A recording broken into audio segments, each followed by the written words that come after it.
So finally, we have among us Chris Matlako's childhood friend and longtime comrade, as well as the provincial secretary of the SACP, Dr. Norman Shushu. And I'd like to give him the floor to say a few words to us. So please go ahead, Dr. Shushu. Thank you very much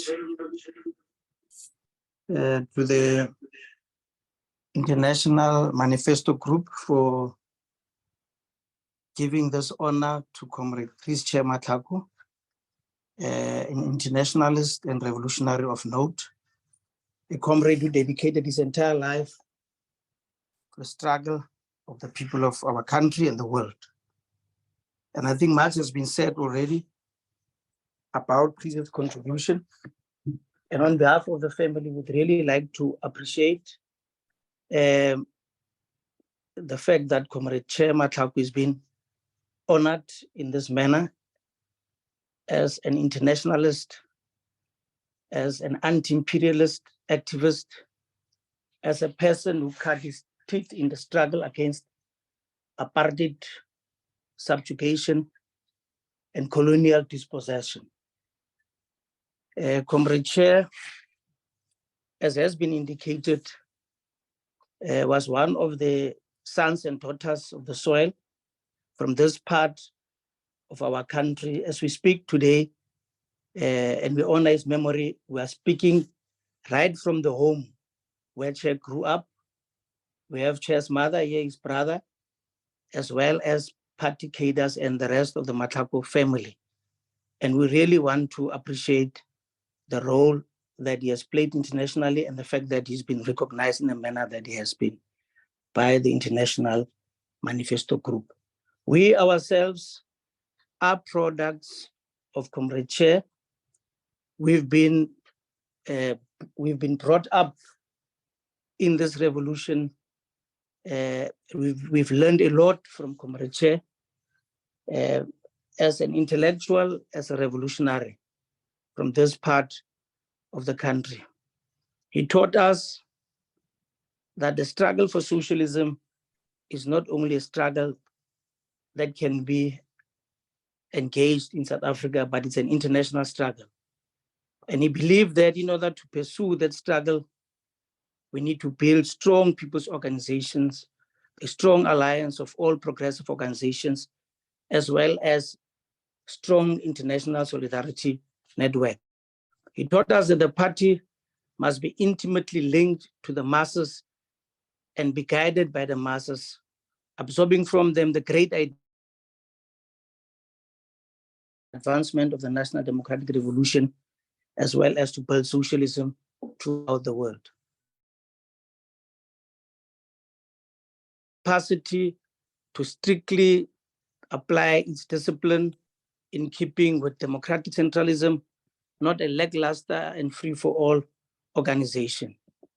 A party that is permanently open to constructive criticism and self-criticism, and in building the organization of the party in our country, and in particular in our province, because he's a former provincial secretary, I took over after him, that we prioritize the building of a repository of leadership informed by the analysis of the concrete material conditions peculiar to the Northern Cape and South Africa. He impressed upon us that cadres of our party must carry out our dynamic task of being in contact with the people at all times, transmitting concrete guidelines and marching in the front ranks, which was one of the mottos. We had communist cadres to the front.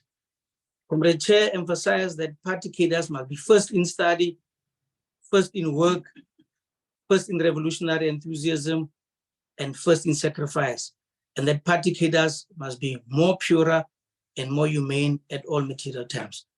And just like Compañero Che Guevara, Compañero Che Matlhako understood that revolutionaries are guided by great feelings of love.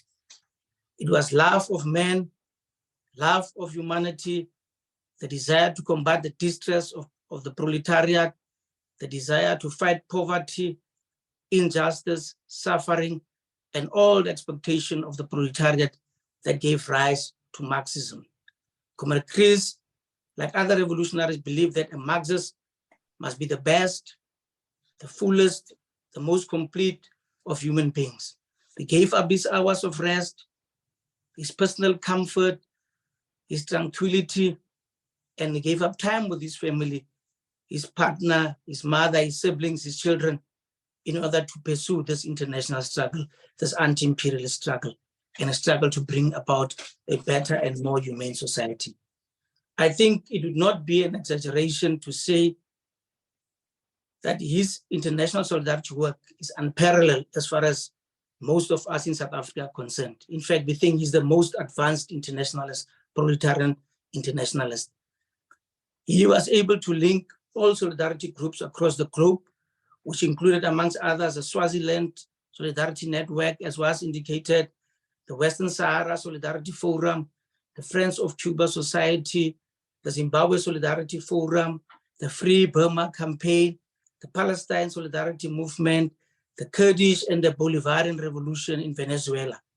And we have vivid memories where Comrade Chair, before the advent of social media, organized in solidarity with Cuba, a hands-off Cuba campaign in our small city of Kimberley, in the most popular street called Jones Street, where 9 to 10 of us were demonstrating, and people were wondering, they didn't know what Cuba was. We had placards saying, hands off Cuba. And that was the understanding of Comrade Chair. He built a strong solidarity movement in his own hometown of Kimberley and Galeshewe and his township of number 5, and made the Northern Cape to be one of the most active structures of the Communist Party as far as international solidarity is concerned. So indeed, we will miss this revolutionary. The pain of losing him cuts very deep, and we appreciate the Matlhako family for having given him to the rest of the world in order to pursue this anti-imperialist struggle, this pro-peace international movement. And in conclusion, we want once more to express our appreciation to all our comrades internationally for acknowledging and paying tribute to Comrade Chair. And may the revolutionary spirit of Comrade Chris Matlhako, the radical anti-imperialist intellectual, the proletarian internationalist, the grassroots activist live on. Long live the spirit of Comrade Chair, long live. I'm Michael Hudson. I'm appearing here for the International Manifesto group. If you like this video and ones like it, please subscribe. For more information, go to the address on the screen.